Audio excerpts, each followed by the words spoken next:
Hi hello ನಮಸ್ಕಾರ ಸ್ನೇಹಿತರೆ. ಜಯಂತ್ ಕರ್ಮಕಾಂಡ ಹೊರಬೀಳು ಸಮಯ ಬಂದದ್ದಾಯಿತು. ಲಕ್ಷ್ಮಿ ನಿವಾಸದಲ್ಲಿ ಹೊಸ ಅಧ್ಯಾಯ ಶುರುವಾಗ್ತದ. ಏನಾಯಿತು, ಏನು ಕತೆ, ಇದು ಎಲ್ಲವನ್ನ ಕೂಡ ತಿಳ್ಕೋಬೇಕು ಅಂದರೆ ಈಗಲೇ ನಮ್ಮ ಈ ಚಾನಲ್ನ ಸಬ್ಸ್ಕ್ರೈಬ್ ಮಾಡಿ, ಹಾಗೆ ಒಂದು ವಿಡಿಯೋವನ್ನು ಪೂರ್ತಿಯಾಗಿ ನೋಡೋದನ್ನು ಯಾವುದೇ ಕಾರಣಕ್ಕೂ ಕೂಡ ಮರಿಬೇಡಿ.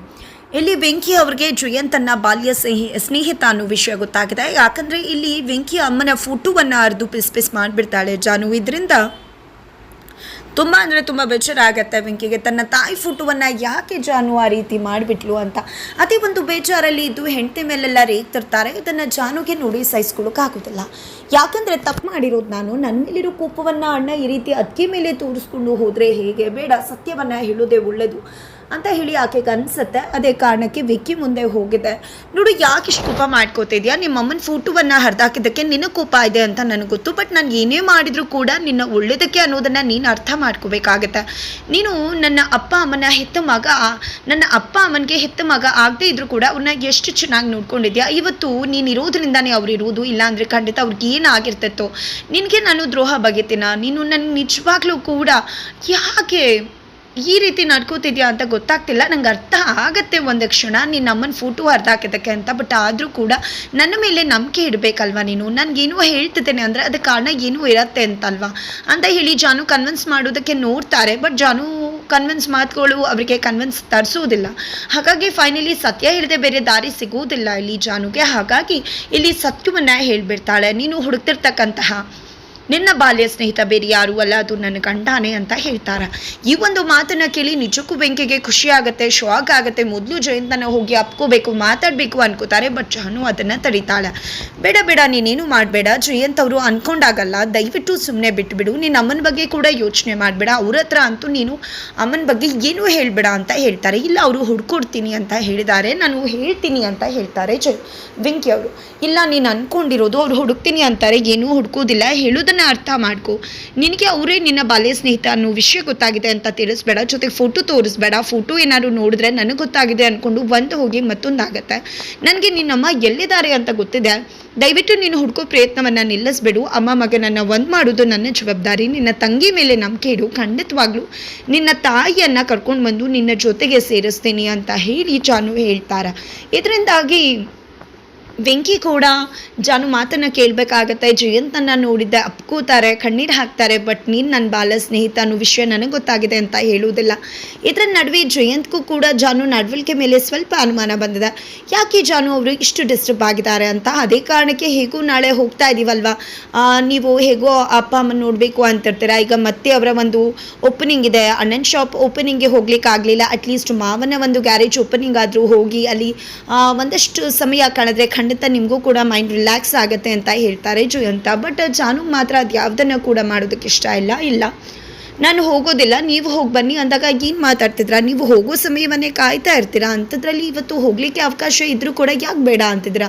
ನಿಜವಾಗ್ಲೂ ನೀವು ಇತ್ತೀಚೆಗೆ ತುಂಬ ವಿಚಿತ್ರವಾಗಿ ನಡ್ಕೋತಾ ಇದ್ದೀರಾ, ತುಂಬಾ ವ್ಯತ್ಯಾಸ ಕಾಣಿಸ್ತದೆ ನಿಮ್ಮ ನಡವಳಿಕೆಯಲ್ಲಿ ಅಂತ ಹೇಳಿ ಜಯಂತ್ ಹೇಳ್ತಾರೆ. ಆ ರೀತಿ ಏನಿಲ್ಲ, ನನಗೆ ಅಮ್ಮ ಸಿಗಬೇಕಾಗಿದೆ, ಅಲ್ಲಿ ವೆಂಕಿ ಅಣ್ಣನ ಅಮ್ಮ ಕೂಡ ಸಿಗಬೇಕು, ಜೊತೆಗೆ ನನ್ನ ಅತ್ತೆ ಕೂಡ ಸಿಗಬೇಕು. ಅವರಿಬ್ಬರು ಸಿಗೋ ತನಕ ನನಗೆ ಸಮಾಧಾನ ಇಲ್ಲ. ನಾನು ಅವರನ್ನು ಹುಡ್ಕೋ ಕೆಲಸಕ್ಕೆ ಹೋಗ್ತೀನಿ, ನೀವು ಹೋಗಿ ಶಾಪ್ ಓಪನಿಂಗ್ಗೆ ಹೋಗಿ ಬನ್ನಿ, ಗ್ಯಾರೇಜ್ ಓಪನಿಂಗ್ಗೆ ಅಂತ ಹೇಳ್ತಾರೆ. ನೋಡಿ, ನನ್ನ ಅಮ್ಮನ ಬಗ್ಗೆ ಹುಡುಕಬೇಕು ಅನ್ನೋದು ನನಗೂ ಕೂಡ ಗೊತ್ತಿದೆ. ನನಗೆ ತುಂಬಾ ನೋವಿದೆ. ಬಟ್ ನಾನು ನೋವು ಮಾಡಿಕೊಂಡ್ರೆ ನೀವು ಬೇಜಾರು ಮಾಡ್ಕೋತೀರಾ ಅನ್ನೋ ಕಾರಣಕ್ಕೆ ನನ್ನ ನೋವನ್ನು ನಿಮ್ಮ ಮುಂದೆ ತೋರಿಸ್ಕೋತಾ ಇಲ್ಲ ಅಷ್ಟೇ. ಜೊತೆಗೆ ವೆಂಕಿ ಅಮ್ಮನನ್ನು ಹುಡುಕಬೇಕು.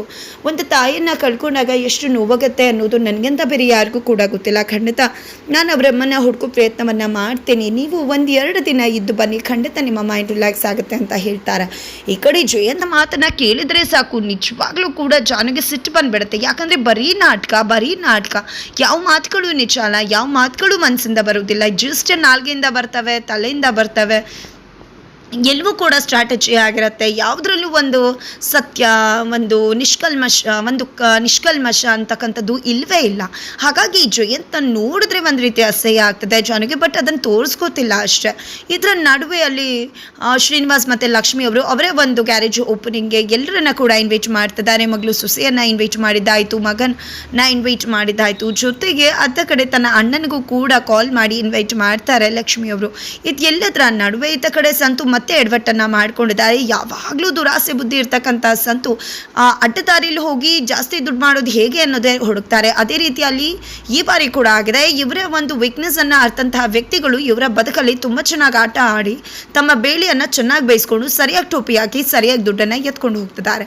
ಈ ಬಾರಿ ಕೂಡ ಅದೇ ನಡೀತದೆ. ಇತ್ತ ಕಡೆ ಸಂತು ಮತ್ತೆ ಬೇರೆ ವ್ಯಕ್ತಿಯನ್ನು ನಂಬ್ತಿದ್ದಾರೆ. ಬಿಕಾಸ್ ಅಲ್ಲಿ 1ಕ್ಕೆ 4 ಪಟ್ಟು ದುಡ್ಡು ಬರುತ್ತೆ, 1 ರೂಪಾಯಿ ಇನ್ವೆಸ್ಟ್ ಮಾಡಿದ್ರೆ 4 ರೂಪಾಯಿ ಬರುತ್ತೆ ಅಂತ. ಅದನ್ನೇ ಇಟ್ಕೊಂಡು ಒಮ್ಮೆ ರುಚಿಯನ್ನು ತೋರಿಸ್ತಾರೆ ವ್ಯಕ್ತಿ, ದುಡ್ಡು ಬರುತ್ತೆ, ತದನಂತರ ಮತ್ತಷ್ಟು ಆಸೆ ಜಾಸ್ತಿ ಆಗುತ್ತೆ. ಆ ಕಡೆ ಹರಿಗೂ ಕೂಡ ಹೇಳಿ ಒಂದು 25 ಲಕ್ಷವನ್ನು ತರಿಸ್ಕೋತಾರೆ, ತಾನು 25 ಲಕ್ಷವನ್ನು ಹಾಕ್ತಾರೆ. 50 ಲಕ್ಷವನ್ನು ಕೊಟ್ಟು ಮತ್ತೆ ಟೋಪಿ ಹಾಕಿಸ್ಕೊಂಡಿದ್ದಾರೆ. ಅದ್ರ ಜೊತೆ ಏಟನ್ನು ಕೂಡ ತಿಂದಿದ್ದಾರೆ. 50 ಲಕ್ಷ ಪಂಗನಾಮ ಆಗಿದೆ. ಇದರ ನಡುವೆ 50 ಲಕ್ಷನ ಈಗ ಹೊಂದಿಸಬೇಕು. ಯಾಕಂದರೆ ಅಲ್ಲಿ ಹರಿ ತನ್ನ ಅತ್ತೆಗೆ 25 ಲಕ್ಷ ಕೊಡಬೇಕು. ಇಲ್ಲಿ ಸಂತು ಕೂಡ 25 ಲಕ್ಷವನ್ನು ದುಡ್ಡನ್ನು ಲೋನ್ ಕೊಟ್ಟವ್ರ ಹತ್ರ ಯಾರು ಫೈನಾನ್ಸ್ ಮಾಡಿದ್ರು ಅವ್ರಿಗೆ ಕೊಟ್ಟು ತೀರಿಸಬೇಕು, ಇಲ್ಲಾಂದರೆ ಮನೆ ಜಪ್ತಿ ಆಗುತ್ತೆ. ಹಾಗಾಗಿ ಇಲ್ಲಿ ಸಂತು ಮತ್ತೆ ಮನೆಯನ್ನು ಬಿಡಿಸ್ಕೋಬೇಕಾಗಿದೆ. ಬಿಕಾಸ್ ಮನೆ ಪತ್ರವನ್ನು ಆಡಿಬಿಟ್ಟು 25 ಲಕ್ಷವನ್ನು ತಗೊಂಡಿದ್ರು. ಅದೇ ಯೋಚನೆ ಆಗಿಬಿಟ್ಟಿದೆ.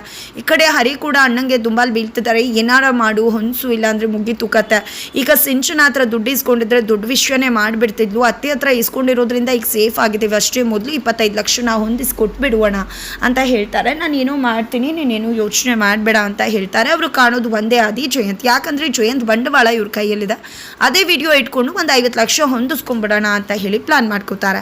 ಹಾಗಾಗಿ ಜಯಂತ್ಗೆ ಕಾಲ್ ಮಾಡ್ತಾರೆ. ಜಯಂತ್ಗೆ ಕಾಲ್ ಮಾಡಿದ್ದೆ, ನಿನ್ನ ವಿಡಿಯೋ ನನ್ನ ಹತ್ರ ಇದೆ ಅಲ್ವಾ, ನನಗೆ 50 ಲಕ್ಷ ಬೇಕು ಅಂತಾರೆ. ಇಲ್ಲ ಕೊಡುವುದಿಲ್ಲ ಅಂದಾಗ ಸರಿ ಬಿಡು, ಈ ವಿಡಿಯೋ ಎಲ್ಲಿ ಹೋಗಬೇಕು ಅಲ್ಲೇ ಹೋಗಿ ಸೇರತ್ತೆ, ನಿನ್ನ ಬಂಡವಾಳ ಬೈಲಾಗತ್ತೆ ಅಂತ. ಸರಿ ಆಯಿತು, 50 ಲಕ್ಷ ಕೊಡ್ತೀನಿ ಬನ್ನಿ ಅಂತ ಹೇಳಿ ಕರ್ಸ್ಕೋತಾರೆ.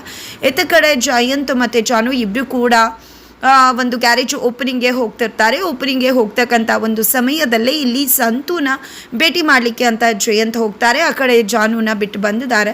ಫೈನಲಿ ಇಲ್ಲಿ ಜಯಂತ್ ಮತ್ತು ಸಂತು ಮುಖಾಮುಖಿ ಆಗುತ್ತೆ. ಬಂದಿರತಕ್ಕಂಥದ್ದು ಸಂತು ಅಂತ ಜಯಂತ್ಗೆ ಗೊತ್ತಿಲ್ಲ. ಫೈನಲಿ ಆ ಒಂದು ಪೆನ್ ಡ್ರೈವನ್ನು ಕೊಡ್ತಾರೆ. ಇನ್ನೊಂದು ಕಾಪಿ ಇಲ್ಲ ಅಂತ ಏನು ಗ್ಯಾರಂಟಿ ಅಂದಾಗ ಇಲ್ಲ, ಯಾವುದೇ ಕಾಪಿ ಇಟ್ಕೊಂಡಿಲ್ಲ ಅಂತ ಸಂತು ಹೇಳ್ತಾರೆ. ನಂತರ ಬ್ಯಾಗನ್ನು ಕೊಡ್ತಾರೆ. 50 ಲಕ್ಷ ಇದೆ, ತಗೊಂಡು ಹೋಗುವ ಅಂತ ಖುಷಿಯಿಂದ ತಗೊಂಡು ಹೋಗ್ತಿರ್ತಾರೆ. ಶಿಲ್ಲೆ ಹೊಡೆದಿದ್ದ ರೌಡಿಗಳನ್ನ ಅಲ್ಲಿ ಕರೀತಾರೆ. ಜಯಂತ್ ರೌಡಿಗಳು ಬಂದಿದ್ದೆ ಇಲ್ಲಿ ಹಿಗ್ಗಾಮುಗ್ಗ ಬಾರಿಸಿ 50 ಲಕ್ಷನೂ ಕಿತ್ಕೋತಾರೆ. ಸಂತು ರಿಯಲ್ ಫೇಸನ್ನು ಕೂಡ ರಿವೀಲ್ ಮಾಡ್ತಿದ್ದಾರೆ.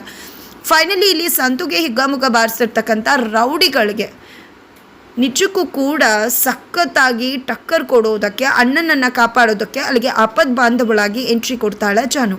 ಫೈನಲಿ ಜಾನು ಮುಂದೆ ಜಯಂತ್ ಮಾಡಿರ್ತಕ್ಕಂಥ ಕರ್ಮಕಾಂಡ, ಅತ್ತೆಯನ್ನು ಸಾಯಿಸಿರ್ತಕ್ಕಂಥ ವಿಷಯ ಸಂತುವಿನ ಮುಖಾಂತರ ಸಾಕ್ಷಿ ಸಮೇತವಾಗಿ ಅಲ್ಲಿ ರಿವೀಲ್ ಆಗತ್ತಾ. ಏನಾಗತ್ತೆ, ಅತ್ತ ಕಡೆ ಪೂಜೆ ನಡೀತದೆ. ಆ ಒಂದು ಪೂಜೆಯ ಜೊತೆಗೆ ಹೊಸ ಅಧ್ಯಾಯ ಕೂಡ ಶುರುವಾಗ್ತದೆ. ಹಾಗಿದ್ರೆ ಏನಾಗುತ್ತೆ, ಯಾವ ರೀತಿಯಲ್ಲಿ ಕತೆ ಮುಂದುವರಿಯುತ್ತೆ ಅನ್ನೋದನ್ನು ತಿಳ್ಕೋಬೇಕು ಅಂದರೆ ಈಗಲೇ ನಮ್ಮ ಈ ಚಾನಲ್ನ ಸಬ್ಸ್ಕ್ರೈಬ್ ಮಾಡಿ. ಹಾಗೆ ಮುಂದಿನ ವೀಡಿಯೋಗೋಸ್ಕರ ವೆಯ್ಟ್ ಮಾಡೋದನ್ನು ಯಾವುದೇ ಕಾರಣಕ್ಕೂ ಕೂಡ ಮರಿಬೇಡಿ.